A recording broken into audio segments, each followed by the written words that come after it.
Bonjour à tous. Bienvenue dans un voyage émouvant où nous explorerons la vie de l'une des actrices les plus marquantes du cinéma français, Marion Cotillard. Aujourd'hui, nous plongeons dans l'univers d'une femme dont la beauté envoûtante, le talent d'actrice incroyable et la sensibilité profonde ont touché des millions de téléspectateurs à travers le monde. De ses rôles emblématiques dans La Môme, aux moments les plus calmes de sa vie personnelle, l'histoire de Marion n'est pas seulement celle des feux de la rampe, mais aussi celle de la douleur profonde, des secrets de famille et des larmes qu'elle a cachées. Rejoignez-nous pour explorer son parcours, découvrir ce qui fait de Marion Cotillard ce qu'elle est et les épreuves qui ont façonné son cœur.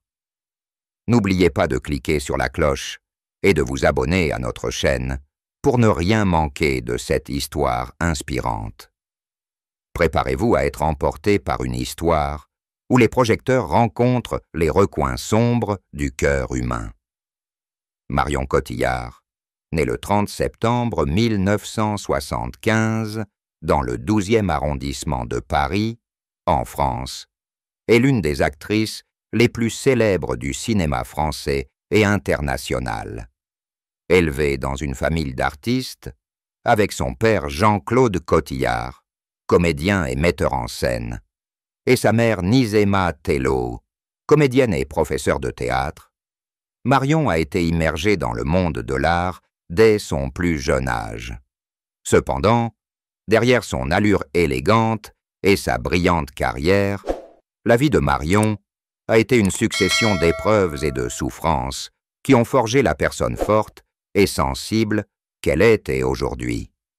Dès son plus jeune âge, Marion a dû faire face à la pression de grandir dans une famille d'artistes où l'espoir de réussite était omniprésent. Aînée de 3 enfants, dont les jumeaux Quentin et Guillaume, Marion a souvent ressenti le besoin d'assumer un rôle de leader, tant au sein de sa famille que dans sa propre vie. J'ai toujours ressenti le besoin d'être forte, d'être un modèle pour mes jeunes frères et sœurs, a-t-elle déclaré lors d'une interview en 2013. Cette pression, bien que peu médiatisée, l'a conduite à mûrir précocement et à se sentir parfois seule durant son enfance. L'une des plus grandes tragédies de la vie de Marion fut la perte d'une amie d'enfance proche, décédée dans un accident de voiture à l'âge de 15 ans. Cet événement la laissa profondément marquée. « Je ne m'en suis jamais vraiment remise », confiait-elle lors d'une rare interview en 2018.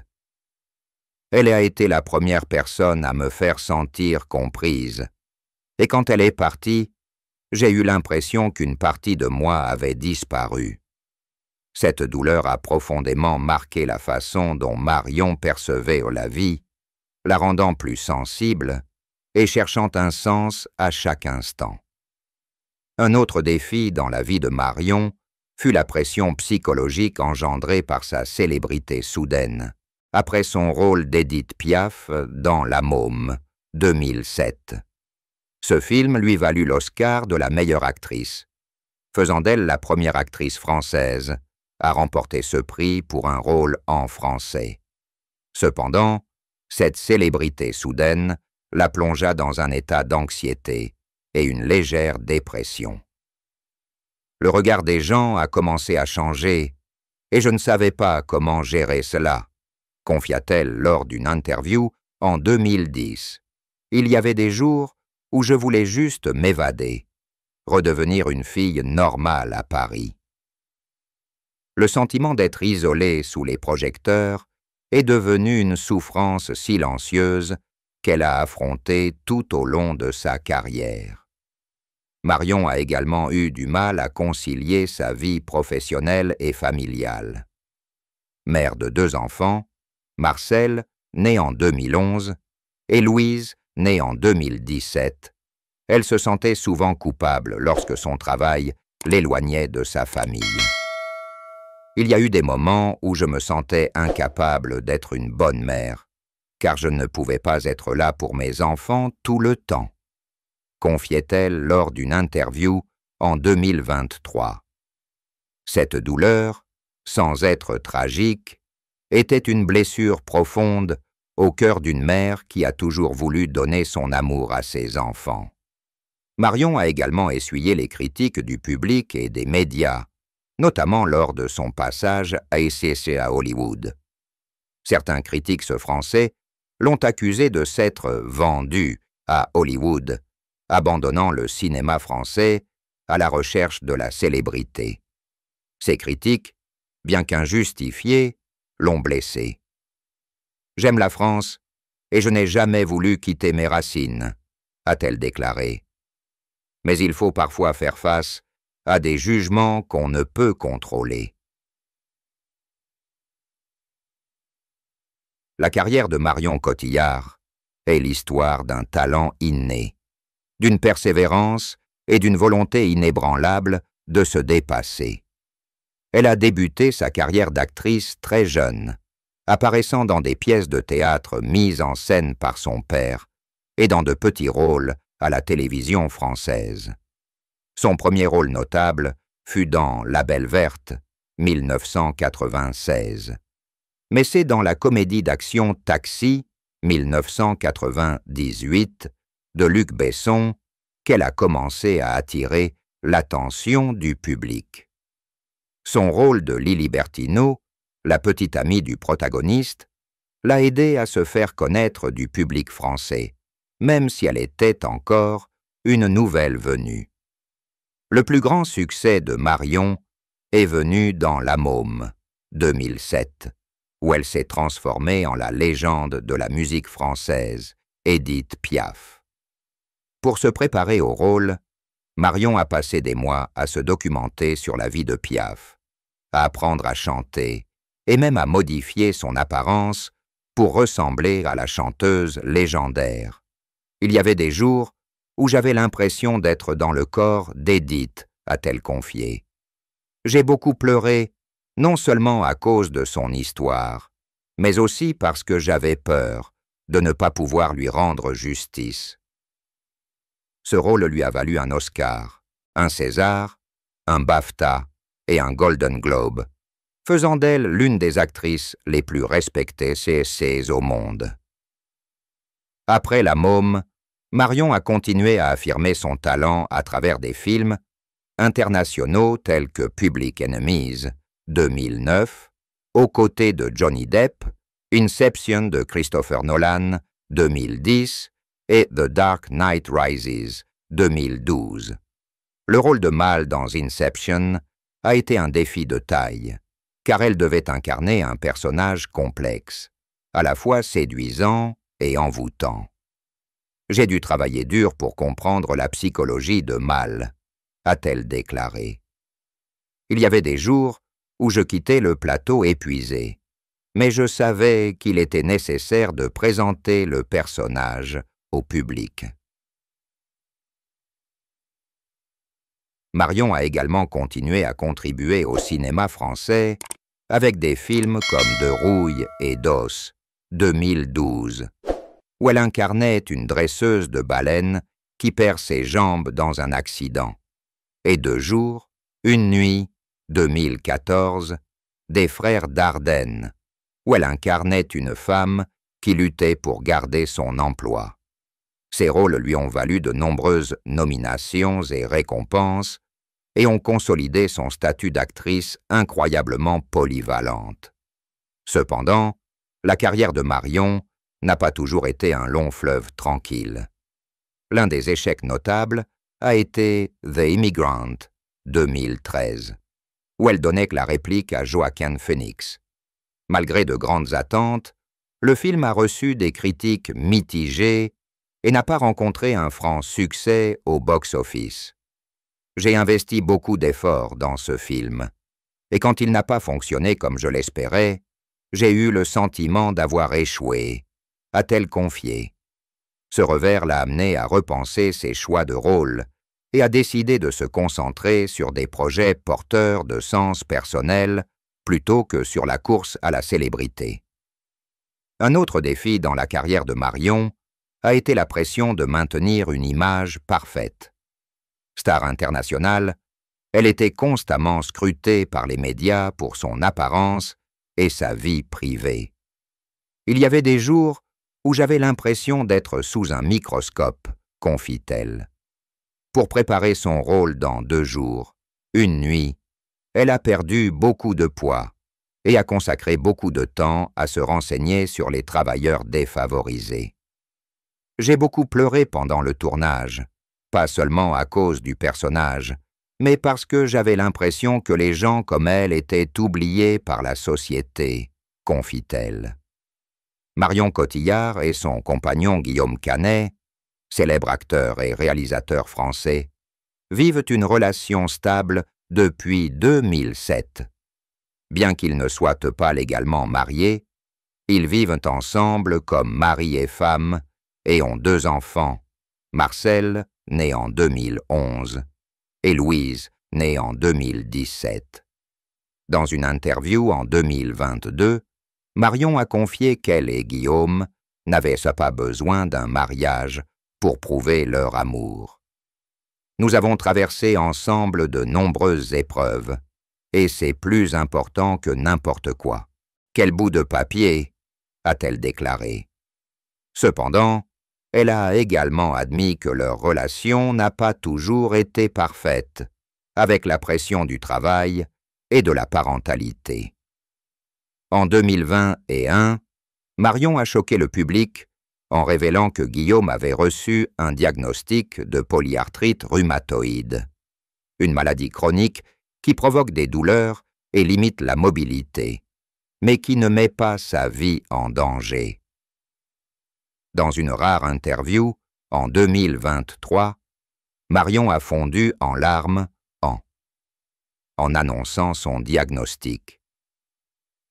Je n'aurais jamais imaginé que Guillaume, toujours aussi dynamique, devrait affronter cela, a-t-elle déclaré. Le voir souffrir et ne rien pouvoir faire m'a rendue impuissante. Elle a révélé que la maladie avait bouleversé leur mode de vie, Guillaume ayant dû adapter ses horaires de travail et suivre des traitements pour gérer sa douleur. Marion a confié que le diagnostic de Guillaume l'avait amené à repenser le sens de leur relation.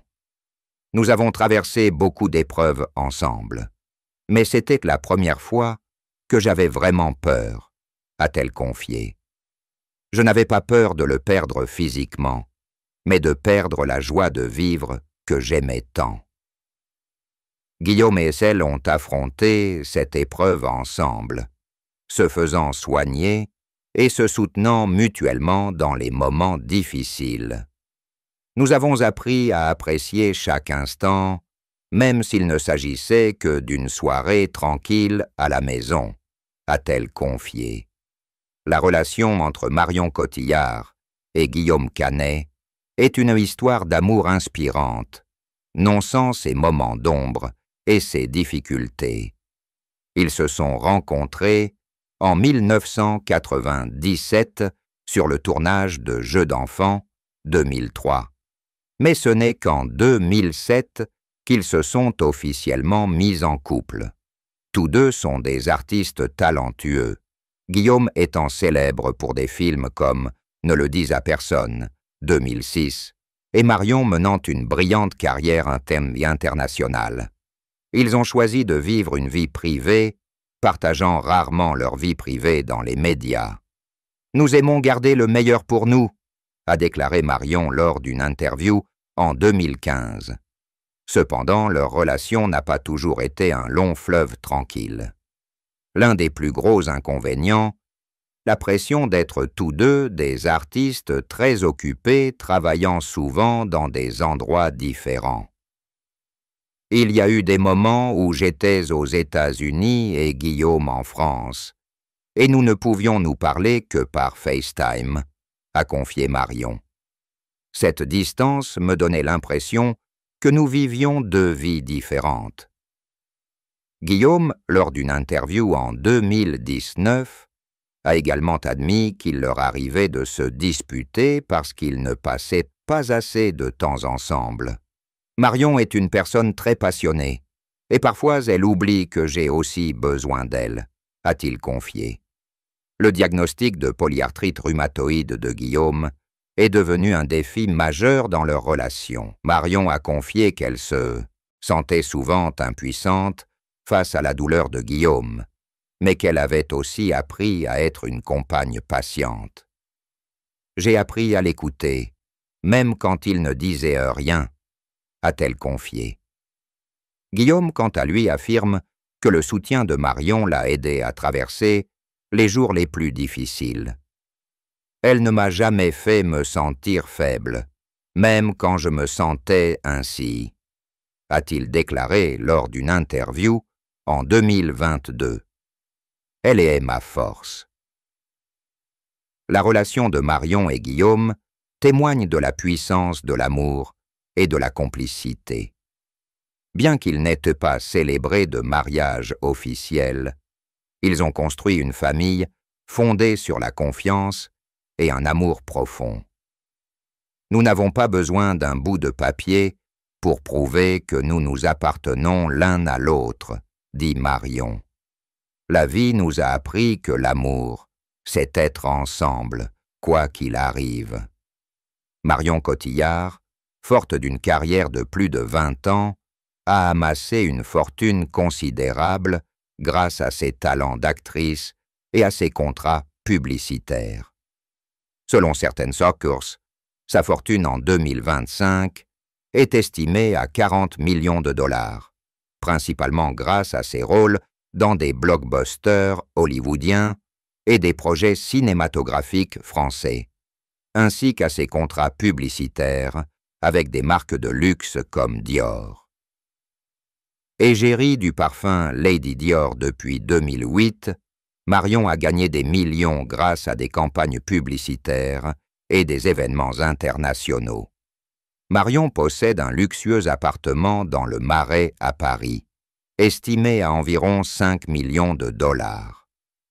Cet appartement, à la fois moderne et classique, est l'endroit où elle vit avec Guillaume et ses 2 enfants. Ils possèdent également une maison de vacances sur la Côte d'Azur, dans le sud de la France, d'une valeur d'environ 3 millions de dollars. Cette maison est un refuge apprécié de la famille pour se détendre et profiter de la nature. Marion possède également une collection de voitures raffinées, dont une Tesla Model S et une Citroën DS3, reflétant son style moderne tout en restant ancrée dans ses racines françaises. Passionnée d'art, elle possède une collection de peintures et de sculptures d'artistes français et internationaux, estimée à environ 1 million de dollars. Marion a également investi dans plusieurs projets de production cinématographique par l'intermédiaire de sa société de production, ce qui lui a permis d'accroître son influence dans l'industrie cinématographique. Malgré son immense fortune, Marion mène un train de vie modeste. Elle a déclaré ne pas vouloir accumuler de richesses, mais simplement assurer une vie confortable à sa famille. « L'argent n'est pas mon objectif », a-t-elle confié. « Je travaille pour ma passion, et tout le reste n'est que du bonus. » La famille de Marion Cotillard, composée de Guillaume Canet, de ses 2 enfants Marcel et Louise, ainsi que de ses parents et de ses 2 jeunes frères, a toujours été son plus grand soutien dans les moments difficiles. Lorsque Marion a partagé son chagrin suite à la perte de son ami d'enfance, Guillaume était là pour l'écouter et l'aider à surmonter cette émotion intense. Marion est une personne très sensible, et elle garde beaucoup de tristesse en elle, a déclaré Guillaume lors d'une interview en 2023. Quand elle a perdu son amie, j'ai vu qu'elle avait le cœur brisé, mais elle ne voulait pas que les gens s'inquiètent pour elle. Les parents de Marion, Jean-Claude et Nice Emma, ont également confié avoir toujours admiré la résilience de leur fille. Mais ils savent qu'elle a dû cacher beaucoup de tristesse pour préserver son image publique. Marion veut toujours rendre les gens fiers. Mais parfois elle oublie qu'elle aussi a besoin qu'on prenne soin d'elle, a déclaré Nice Emma. Nous essayons de lui rappeler que la famille est toujours là, quoi qu'il arrive.